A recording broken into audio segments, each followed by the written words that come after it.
औपचारिकतामा भुलेर नक्कल झक्कलमा भुलेर त्यसपछि परेको भन्ने निचोड मैले निकालेको छु।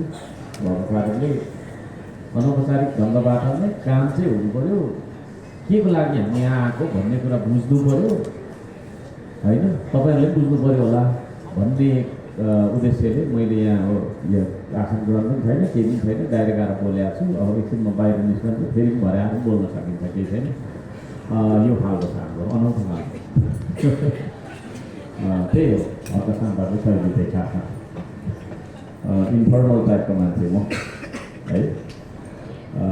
र यो अनौपचारिक कार्यक्रममा उपस्थित हुनुहुने हाम्रा श्रम संस्कृतिका हाम्रा केन्द्रका पदाधिकारीज्यूहरू सबैजना, सदस्यज्यूहरू सबैजना र विभिन्न तहमा रहेर देशको लागि श्रम गर्नुपर्छ भन्ने उद्देश्यका साथ आउनुहुने सम्पूर्ण श्रमदाताज्यूहरू र नयाँ श्रमदातामा बन्छु भनेर आज मेरो हातबाट सदस्यता लिनका लागि आउनुहुने सम्पूर्ण नयाँ महानुभावहरू, पत्रकार मित्रहरू सबैजना, यहाँ थुप्रै विज्ञहरू पनि हुनुहुन्छ, सबैजनालाई मेरो तर्फबाट एकमुष्ट सम्मान छ, बराबरी सम्मान छ। कसैलाई चाहिँ धेरै, कसैलाई थोरै छैन, विजय हुँदैन मेरो बाटो मबाट चाहिँ सबैलाई उत्तिकै सम्मान छ।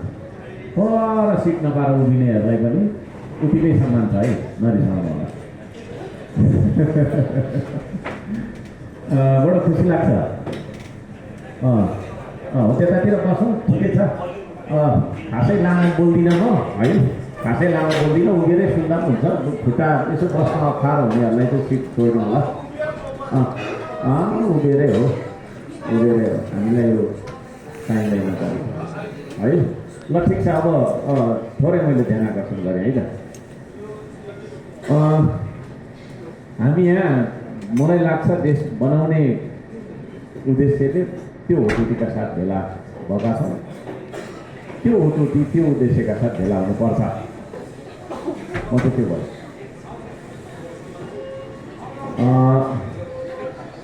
अब चाल पाउन भयो है। हुन्छ, ल ल ल। र अब देश बनाउने भन्दाखेरि कसरी बनाउने हो त भन्ने प्रश्न आउँछ। देश बनाउनको लागि सबभन्दा पहिला चाहिँ तपाईँ हामी एक ठाउँमा आउनुपर्छ। भन्नुको मतलब तपाईँ हामी एकताबद्ध हुनुपर्छ र एकताबद्ध भएर मात्रै पनि हुँदैन, अनि एकसाथ काम पनि गर्नुपर्छ। त्यो उद्देश्यले आज यो सानो अनौपचारिक भेला राखिएको कुरा म यहाँलाई अवगत गराउन चाहन्छु।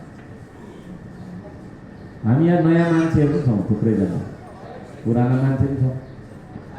नयाँ मान्छेहरूलाई हार्दिक स्वागत छ तपाईँहरूलाई।